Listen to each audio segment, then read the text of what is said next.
ഖൈറുള്ള എന്നതാണ് പിന്നീട് കേരളമായി മാറിയത്. അറബി വാക്കിന് അങ്ങനെ പവറുണ്ട്. എന്റെ വീട്ടിൽ ഇന്ത്യൻ എക്സ്പ്രസ്സോ വരുത്തുന്ന പവർ കാണിക്കുമ്പോ ഫാത്തിഹയുടെ അർത്ഥമെങ്കിലും പഠിച്ചു വെച്ചിരിക്കണത് നല്ലതാ കേട്ടോ. അറബിനോട് താല്പര്യം വേണം. ഗൾഫിൽ പോകുന്നവർ മാത്രം അറബി പഠിച്ചാൽ പോരാ. നമ്മുടെ നാട്ടിലുള്ള സഹോദരങ്ങളൊക്കെ അറബി പഠിക്കണം. നമ്മുടെ ഈ മഹലിൽ ജോലി ചെയ്യുന്ന ബഹുമാനപ്പെട്ട മുദരിസിന് അല്ലാഹു ആയുസ്സും ആരോഗ്യ ആഫിയത്തും കൊടുക്കട്ടെ. നല്ലൊരു പണ്ഡിതനാണെന്ന് എന്റെ പ്രിയപ്പെട്ട നാട്ടിലുള്ള യുവാക്കളൊക്കെ പറഞ്ഞു. അവരൊക്കെ ശരിക്കും ഉപയോഗപ്പെടുത്തണം. ഉസ്താദിന്റെ അടുത്ത് പോയി വല്ലതും പഠിക്കാനുള്ള സമയങ്ങൾ കണ്ടെത്തണം. അഹങ്കാരമൊക്കെ ദൂരേക്ക് വലിച്ചെറിഞ്ഞ് ആലിമീങ്ങളുടെ മുമ്പ് പോയി മനസ്സിന്റെ സംശയങ്ങൾ മാറ്റണം. കടയിലും കമ്പോളത്തിലും ഇരുന്ന് മൊയിലാരെ സൂചി വെച്ച് അളക്കാൻ നിൽക്കാതെ നേരിട്ട് പോയി ചോദിച്ച് വല്ലതും പഠിച്ച് മനസ്സിന്റെ ഉള്ളിലുള്ള സംശയങ്ങൾ നിവാരണം നടത്തിയിട്ട് ഇഖ്ലാസോടെ നിസ്കരിച്ച് ഇഖ്ലാസോടെ ഇബാദത്ത് ചെയ്ത് അള്ളാഹുവിന്റെ പൊരുത്തം നേടുക. അള്ളാഹു തൗഫീഖ് തരട്ടെ. അബൂബക്കർ സിദ്ദീഖ് റളിയല്ലാഹു അൻഹു ചോദിച്ചു, എന്തേ അലുവ ഇപ്പൊ അങ്ങോട്ട് ഇറങ്ങോളോ? എന്റെ ഒരു ആഗ്രഹമല്ലേ പ്രിയപ്പെട്ടവരെ, അവിടുന്ന് എനിക്ക് വാങ്ങിത്തരുമോ? അബൂബക്കർ സിദ്ദീഖ് റളിയല്ലാഹു അൻഹു കണ്ണുനീരോടുകൂടി ചോദിക്കുകയാണ്, നിനക്ക് ദുനിയാവിലെ അലുവ വേണമോ ആഖിറത്തിന്റെ അലുവ വേണമോ? അതൊരു പറ്റിക്കലിന്റെ ഡയലോഗ് ആണുങ്ങൾ പഠിച്ചു വെച്ചിരിക്കണതാ. എനിക്ക് ആ പച്ച കളർ വറുത വാങ്ങിച്ചു തരോ, പച്ച കളർ സാരി. നിനക്ക് ദുനിയാവിലെ പച്ച കളർ വേണോ ആഖിറത്തിലെ പച്ച കളർ വേണോ? ഇത് ചോദിക്കുമ്പോ എനിക്ക് ആഖിറത്തിലെ മതി എന്ന് ഭാര്യ പറയുമെന്നാണ് നിങ്ങൾ കുറിച്ചതെങ്കിൽ അബൂബക്കർ സിദ്ദീഖ് റളിയല്ലാഹു അൻഹുവിന്റെ ഭാര്യ പോലും പറഞ്ഞിട്ടില്ല എനിക്ക് ദുനിയാവിലെ അലുവ മതി എന്ന് പറഞ്ഞു. ദുനിയാവിലെ അലുവ മതി. ഉമ്മമാരുടെ ഉമ്മ എന്ന് പറയുന്ന ഒരു വിഷയം ഞാൻ ഉണ്ടാക്കിക്കൊണ്ടിരിക്കുക. മാതാക്കളുടെ മാതാവ് ആരാണത്?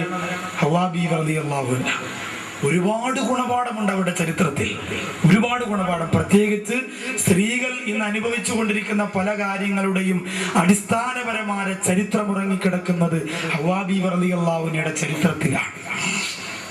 അതുകൊണ്ട് സഹോദരങ്ങളെ, അബൂബക്കർ സിദ്ദീഖ് റളിയല്ലാഹു അൻഹുവിന്റെ ഭാര്യ പറഞ്ഞു, എനിക്ക് പരലോകത്തെ അലുവ അല്ലാഹു തന്നോളും, എനിക്കിപ്പോ ദുനിയാവിലെ അലുവ വേണം, നിങ്ങൾ വാങ്ങിത്തരുമോ? കണ്ണുനീരോടെ അബൂബക്കർ സിദ്ദീഖ് റളിയല്ലാഹു അൻഹു പറഞ്ഞു, പെണ്ണേ, അതിനുള്ള സാമ്പത്തികം എനിക്കില്ല, അതിനുള്ള സാമ്പത്തികം എനിക്കില്ല. ഒരു നേരം പോലും വയറ് നിറച്ച് ഭക്ഷണം കഴിക്കാനുള്ള അവസരം കിട്ടാത്ത സയ്യിദുനാ അബൂബക്കർ സിദ്ദീഖ്. നമ്മളൊക്കെ എന്തുമാത്രം അല്ലാഹുവിനോട് നന്ദി കാണിക്കണം. എന്റെ ഓച്ചിറയിലെ പ്രിയപ്പെട്ട സഹോദരിമാരെ, എന്ത് പറഞ്ഞാലും ഭർത്താവ് വാങ്ങിക്കൊണ്ട് തരുമല്ലോ, എന്താവശ്യപ്പെട്ടാലും നമ്മൾ എന്താഗ്രഹിച്ചാലും നമുക്ക് കിട്ടുമല്ലോ.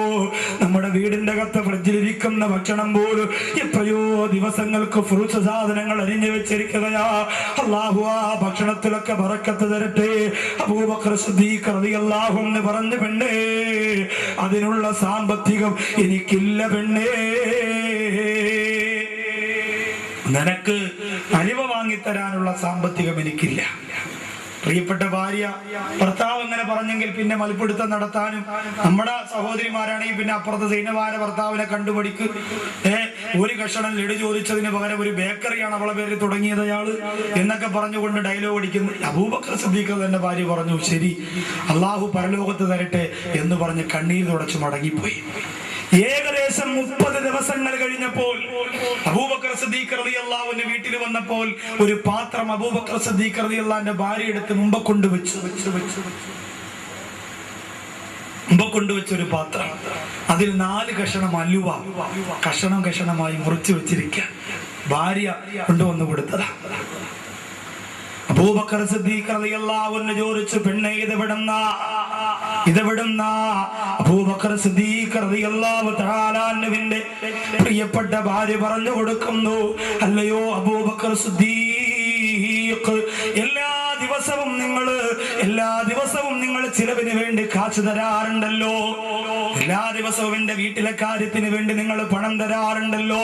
അങ്ങനെ തരുന്ന പണത്തിൽ നിന്ന് ചിലവ് കഴിഞ്ഞിട്ട് ബാക്കിയുള്ള കുറച്ച് ദിർഹമുകൾ ഞാൻ മാറ്റിവെച്ചിരുന്നു തങ്ങളെ. എല്ലാ ദിവസവും തന്നുകൊണ്ടിരുന്നതിൽ നിന്ന് ഒരു തുക ചിലവ് കഴിഞ്ഞിട്ട് ഞാൻ മാറ്റിവെച്ചിരുന്നു. എന്നിട്ടാ മാറ്റിവെച്ചതില്ലേ, ആ മാറ്റിവെച്ചത് അത് ഒരുമിച്ച് കൂട്ടിയിട്ട് ഞാൻ അലുവ വാങ്ങിയതാണെന്ന് പറഞ്ഞപ്പോ കണ്ണുനീരോടെ അബൂബക്കർ സിദ്ദീഖ് റളിയല്ലാഹു അൻഹു അല്ലാഹുവിനോട് പറയുന്നു, അസ്തഗ്ഫിറുല്ലാഹ്, അല്ലാഹുവേ, ഇപ്പോഴാണ് ഞാൻ അറിഞ്ഞത് എന്റെ ഭാര്യയ്ക്ക് കൊടുത്തുകൊണ്ടിരുന്ന ചിലവിന് കൊടുത്തുകൊണ്ടിരുന്ന കാശ് കൂടുതലാണെന്ന് ഇപ്പോഴാണ് അറിഞ്ഞതല്ല. അതുകൊണ്ട് ഇന്ന് മുതൽ ഞാൻ കൂടുതൽ ചിലവിന് കൊടുക്കൂല റബ്ബേ.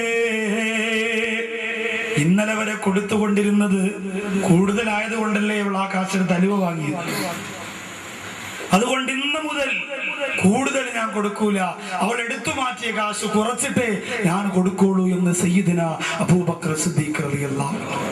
കാരണം എന്തെന്ന് ചോദിച്ചപ്പോ അബൂബക്കർ സിദ്ദീഖ് റളിയല്ലാഹു അൻഹു പറഞ്ഞു, കുടുംബത്തിന് വേണ്ടി ദൂർത്തടിച്ചുകൊണ്ട് ചിലവഴിച്ചാൽ അള്ളാന്റെ മുന്നിൽ കണക്ക് പറയേണ്ടി വരും, അള്ളാഹുവിന്റെ മുന്നിൽ കണക്ക് പറയേണ്ടി വരുമെന്ന് പറഞ്ഞു പോരെങ്കിൽ ഞാൻ ഇങ്ങോട്ട് വരുമ്പോഴും ഉച്ച സമയത്ത് എന്റെ ഉസ്താദിനെ കാണാൻ വേണ്ടി പോയപ്പോൾ ഒരു പ്രിയപ്പെട്ട സഹോദരൻ അവിടെ പിരിവിന് വേണ്ടി വന്നു നിൽക്കുകയാ. പൊന്നുമോളുടെ കല്യാണം കഴിഞ്ഞിട്ട് 4 വർഷമായി. മോളും മരുമോനും ഒക്കെ സന്തോഷത്തോടെ ജീവിക്കുകയാ. സ്വർണ്ണക്കടക്കാരന് കൊടുക്കാൻ വേണ്ടി ഒരാളുടെ കയ്യിൽ നിന്ന് 75,000 രൂപ കടം വാങ്ങിയ പൈസ ഇതുവരെ കൊടുത്തിട്ടില്ല, ഒരു കാശ് പോലും കൊടുത്തിട്ടില്ല.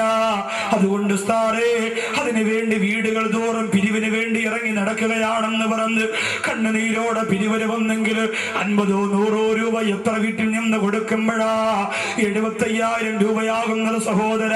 ആ പ്രിയപ്പെട്ട കൂട്ടുകാരൻ പറയുന്ന നിസ്കാരത്തഴമ്പുള്ള തലയിൽ കെട്ടുള്ള ആ പാവപ്പെട്ട മുസ്ലിം ഉപ്പ പറയുന്ന ഉസ്താദ്, എന്റെ പേടി എന്തെന്നറിയോ? കടക്കാരനായി ഞാൻ മരിച്ചു പോകുമോ എന്നാണ് എന്റെ പേടി. ഞാൻ ഇങ്ങനെ വയസ്സുകാലത്ത് യാത്ര ചെയ്ത് എവിടെയെങ്കിലും പോയി മറിഞ്ഞു വീണു പോയാൽ 75,000 രൂപ കൊടുക്കാനുള്ള കടക്കാരൻ വന്നിട്ട് എന്റെ മയ്യത്തിന് വില പറയുമോ? എന്റെ കബറടക്കം നടത്തണമെങ്കിൽ തരാറുള്ള കാശ് തരണമെന്ന് എന്റെ പ്രിയപ്പെട്ട മക്കളോട് കടക്കാര് വന്ന് അവരോട് വാശി പിടിക്കുമ്പോ എന്റെ അരുമ മക്കൾ എവിടെ പോകും ഉസ്താദ്? അതുകൊണ്ട് മരിക്കുന്നതിന് മുമ്പ് കടം തീരാ നിങ്ങൾ ദുആ ചെയ്യണമെന്ന് കണ്ണുനീരോടെ പറഞ്ഞു പോരെങ്കിൽ എന്റെ പ്രിയപ്പെട്ട സഹോദര, അബൂദാബിയിൽ കോഴിക്കോട് ജില്ലയുടെ ബഷീർ എന്ന് പറയുന്ന ഒരു സഹോദരൻ അവിടെ അപകടത്തിൽ മരണപ്പെടുമ്പോ 4 ലക്ഷം രൂപയുടെ കടബാധ്യത ഉണ്ടായിരുന്നു. എങ്ങനാ തീർക്കുന്നത്? ഗൾഫുകാരന് ഒന്നും ചിന്തിക്കാതെ പണം ചെലവഴിക്കുമ്പോ പെട്ടെന്നൊരു രോഗം വന്നാൽ മരുന്നിന് പോലും കാശ് തികയാത്ത കാലഘട്ടമാണ്. അതുകൊണ്ട് അല്ലാഹുവേ, എംഎസിന്റെ പരിപാടിക്ക് വേണ്ടി പൊട്ടിക്കരഞ്ഞുകൊണ്ട് പാവപ്പെട്ടവരെ സഹായിക്കണമെന്നുള്ള നിയ്യത്തോട് ഈ സദസ്സിൽ വന്നിരിക്കുന്ന ഞങ്ങളാരെയും കടക്കാരാക്കി മരിപ്പിക്കല്ല അല്ലാഹ്. കടം തീർന്നുകൊണ്ട് മരിക്കണമെന്ന നിയ്യത്തോടെ ഇന്ന് നമുക്ക് ബക്കറ്റിലേക്ക് നമുക്ക് എല്ലാവർക്കും കൂടി ഒരുമിച്ചൊരു സ്വതക്ക. ഇതെന്തിനു വേണ്ടിയാ? പരിപാടിയുടെ ചിലവിലേക്ക്. എന്നിട്ട് ഇൻഷാ അല്ലാഹ് എന്റെ പ്രഭാഷണം നിർത്തുന്നതിന് മുമ്പ് എന്റെ പ്രിയപ്പെട്ട കൂട്ടുകാരോട് ഏറ്റവും അർഹതപ്പെട്ട പട്ടിണിപ്പാവങ്ങളായ ആരും സഹായിക്കാനില്ലാത്ത സാധുക്കൾക്ക് വേണ്ടിയിട്ട് സ്വർണം കൊടുക്കാനും പൈസ കൊടുക്കാനും കല്യാണത്തിന്റെ ഫുൾ ചെലവിലേക്ക് സുഭിക്ഷമായ ഭക്ഷണം അവരുടെ ബന്ധുക്കളെ വിളിച്ചു കൊണ്ടുവന്നു. ജൂൺ മാസത്തിൽ അൽഹംദുലില്ലാഹ് നടത്തുമ്പോ അതിനു വേണ്ടിയിട്ട് ഞാൻ സ്വതക്ക ചോദിക്കും. നല്ല മനസ്സോടെ ആ സമയത്ത് നിങ്ങൾ തരണം. ഇപ്പോഴത്തെ നമ്മുടെ നിയ്യത്ത് ഇൻഷാ അല്ലാഹ് കടക്കാരായി മരിക്കരുത് എന്ന നിയ്യത്താണ്. കടം ഇപ്പൊ ഇല്ലാത്തവർക്കും കടമല്ല തരാൻ കഴിവുള്ളവനാ. അത് പടച്ചോൻ അതിന് കഴിവുള്ളവനാ. എപ്പോഴാണ് തരുന്നതെന്ന് പറയാൻ കഴിയില്ല. അതുകൊണ്ട് 3 സലാത്ത് ചൊല്ലി ബക്കറ്റിലേക്ക് സ്വതക്ക ഇട്ടിട്ട് ബാക്കി വിഷയത്തിലേക്ക് ഇൻഷാ അല്ലാഹ് മടങ്ങി വരാം. സ്വല്ലല്ലാഹു അലാ മുഹമ്മദ് സ്വല്ലല്ലാഹു അലൈഹി വസല്ലം സ്വല്ലല്ലാഹു. ബന്ധമുള്ളവരാണ്. വീണ്ടും അല്ലാഹുവിന്റെ റസൂൽ പറയുന്നു, വഖരീബും മിനല്ലാഹ്.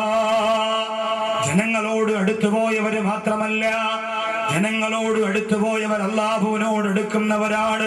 വബഈദും മിനന്നാർ. അവർ നരകത്തിൽ നിന്ന് വിദൂരമാണ്. വഖരീബും മിനൽ ജന്ന. അവർ സ്വർഗ്ഗത്തോട് അടുത്തുപോയവരാണ്. അല്ലാഹു പറയുകയാണ്, അൽ മാലു മാലി. പണം എന്റേതാണ്. ആർക്ക് അല്ലാഹു പണം കൊടുത്തിട്ടുണ്ടെങ്കിലും ആ പണം എന്റേതാണ്. വൽ ഫുഖറാഉ യാലി. എന്റെ കുടുംബക്കാരും എന്റെ ബന്ധുക്കളും ആരെന്നറിയുമോ? ഈ നാട്ടിലുള്ള പാവപ്പെട്ടവരാണ്.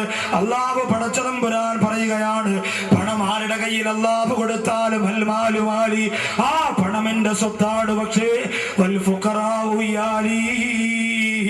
ഈ നാട്ടിലുള്ള പാവപ്പെട്ടവരൊക്കെ എന്റെ കുടുംബക്കാരാണ്.